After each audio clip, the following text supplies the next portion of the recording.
Imam Ahmed's oldest son, Salih, when he got married, his jihaz was that he had to buy new furniture for the not just his wife, but his wife's family, which was 3 houses.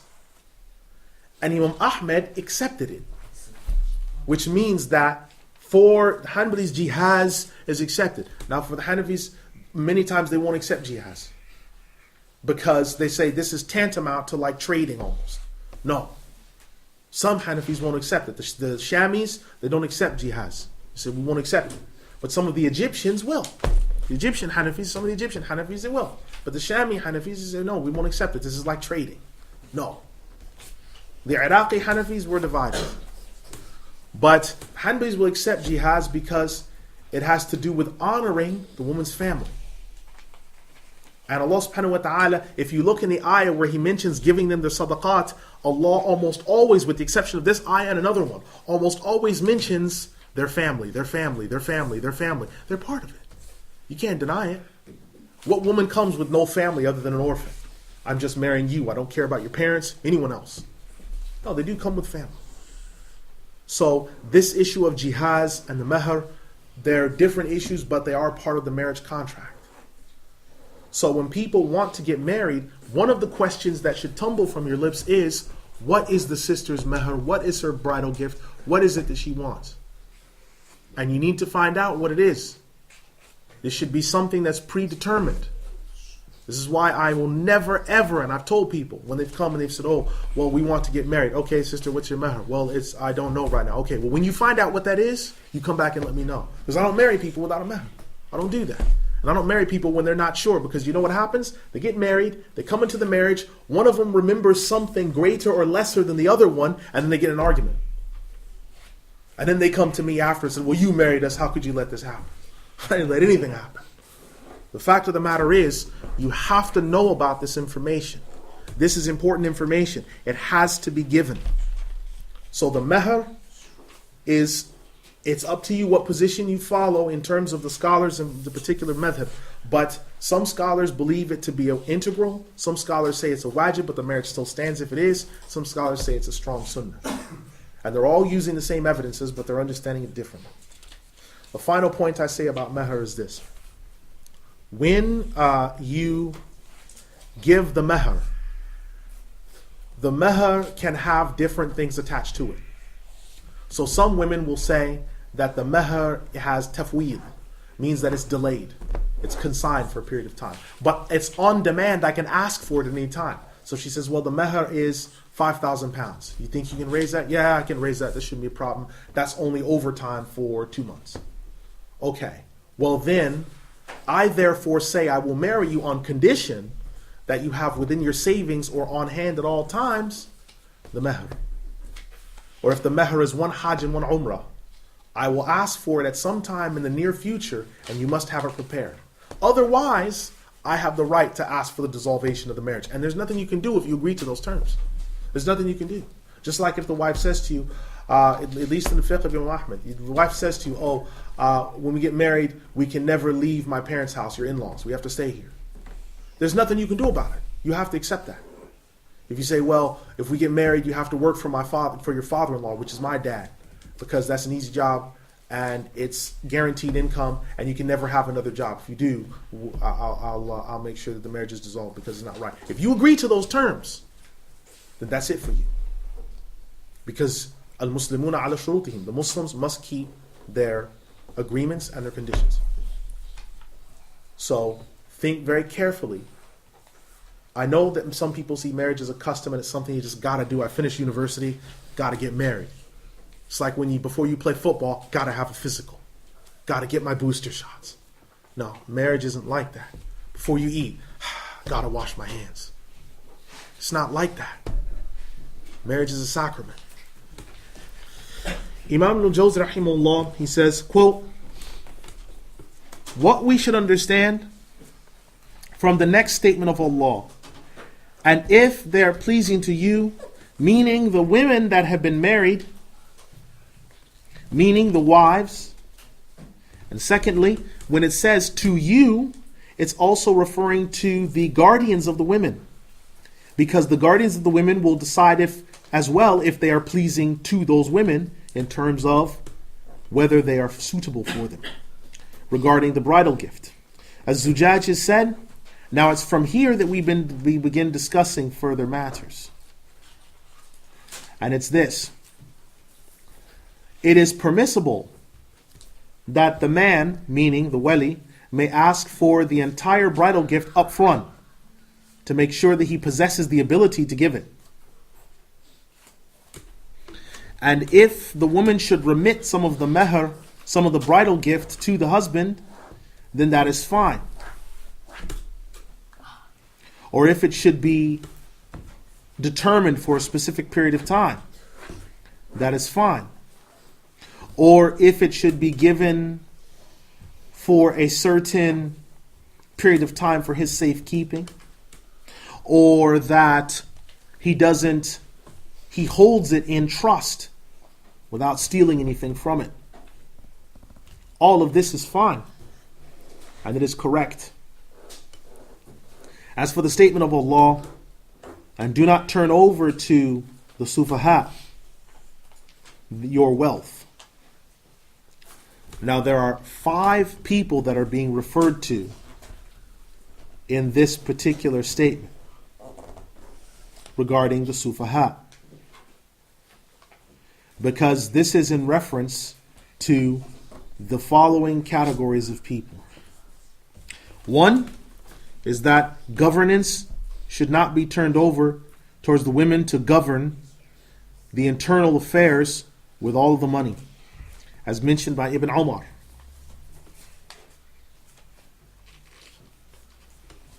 Secondly, it's referring to the women and the children governing,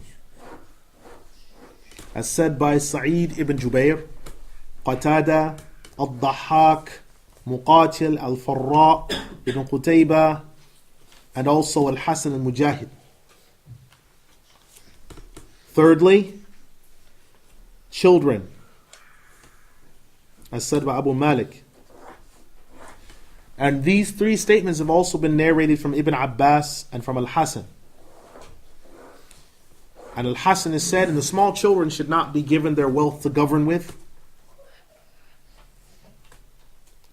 And fourthly, it's also referring to the orphans, because when they're small, they cannot govern their wealth, as said by Ikrimah, Sa'id ibn Jubair. And so the meaning of the ayah is, do not turn over to those who are unfit their wealth, but instead sustain them with it. That which Allah has given the wealth to the people, those in charge of them should sustain them with it.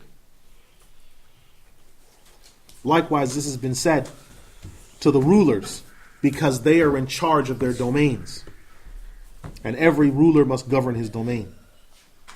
Fifthly, the statement is general, so that every single person that is unresponsible with the wealth should not have it turned over to him, as said by Ibn Jarir al-Tabari, Abu Sulaiman al-Dimashqi, and others. And your wealth means the wealth of the orphans, but also it can mean the wealth of those who are unfit to dispense it. Close quote.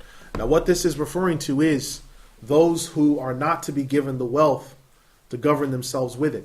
So one of the things that we as men are in charge of is we have to be the breadwinners. You have to be the breadwinners and provide for your family.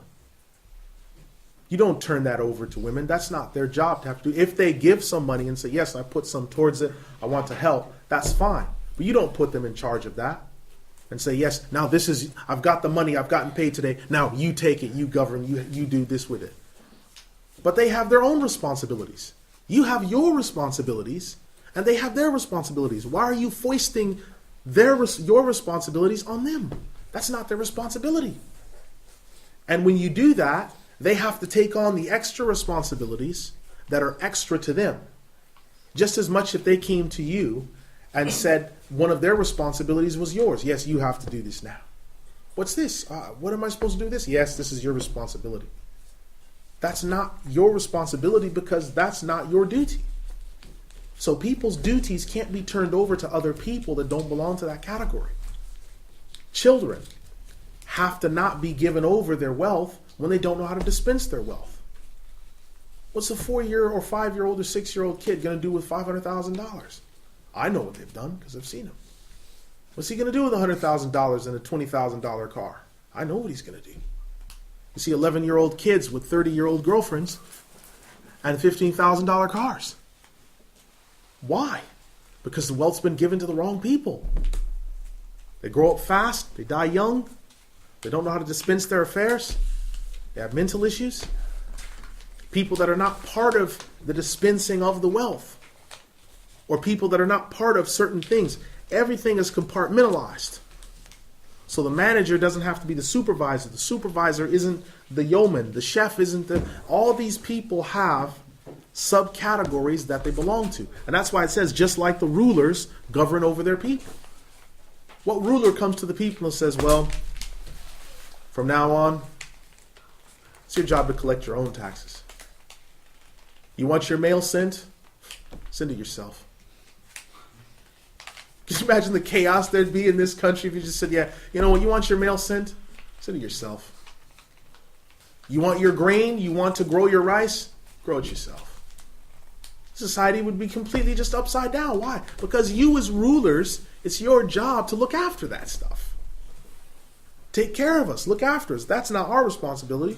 We go to work. We work hard. We train. We do this. We do that. And you make sure the external parts are taken care of. We take care of that. So this is why it's an important point to understand. Now Imam Al-Jawzi rahimahullah, he then says, quote, that which Allah has made for you an upstanding point, meaning that which Allah has made for you a responsibility. So Allah has declared these categories of people and their wealth to be responsibilities. He has declared them as responsibilities. And we must uphold this and sustain them. Meaning, sustain them with a good amount. As said by Ibn Abbas, Ata, Mujahid, and Muqatil. Secondly, answer them well and not in harshness. As said by Ad-Dahhak. And thirdly, make dua for them. Like you say, may Allah pardon you and give you health and long life. As said by Ibn Zayd. So when you look after them and give them the sustenance and the wealth, and you look after your family, you give them good words. You look after them. And you say to them good parting words. Are we ready for the groceries? Are we ready for this? Are we ready for that? Right? You make dua for them, not against them, but for them. Because you want them to be in good health. May Allah pardon you. May Allah increase you. You want them to be in good health. Sustain them. Don't say, oh, here's your nafaqat. Here's your sustenance. Get out of here. Why are you bothering me? Right? You have to do this with ma'roof, with righteousness. Here is the sustenance. To bring things, to look after them. Right? And that's part of what makes a structured marriage and a structured family. So the wife feels that she can lean on the husband and he's strong. I can lean on him. I can trust him. I can depend on him. And the husband feels my wife is loyal. She cares about me. She's watching my interests, because a lot of times people don't realize that wives have tremendous power in terms of personal information. There's a lot of intimate details that they know a lot about, and that they carefully guard and hug all these details to themselves and keep it protected. And they protect any things that would normally hurt their husband if they were exposed to the public. And they may not necessarily be sins, but things that are his personal business. They protect those things. And if people seem to breach those, well, you've seen. Wives defend their husbands. They defend them and say, no, that's not right. So the husband must have those three categories. He's returning the words with good things. Like what happened with one man, his wife and him got in an argument. His wife answered him back, And he said, he walked out of the house. He said, I intended to divorce my wife from that moment. And I said, that is the final matter for me. I shall end things. So we decided to go to Omar to look for someone to judge in the affair and finish it. And as he's coming up to Omar's house, he can hear an argument and Omar's wife answering him back. And Omar comes out of the house and he's surprised by this. And he says, if this is the state of Umar al-Khattab, what was my condition? And Omar, he stops the man and he says, what is your affair? And the man says, what's happened to him and why? And he begins a litany of complaints. And he says, your wife has the same thing as my wife. And Omar says, come with me. He says, listen, what harm can I do to that woman and what word can I say to her? She washes my clothes and cooks my food and maintains my family. That was the end of the discussion. He didn't come in and say, yeah, well, we just have to do something about this. Let's go home and sort them out. No. He says, this is the way that it is. So you have to accept that these situations will happen. You'll have arguments, you'll have discussions, you have to have raddun jameel, ar-raddul jameel.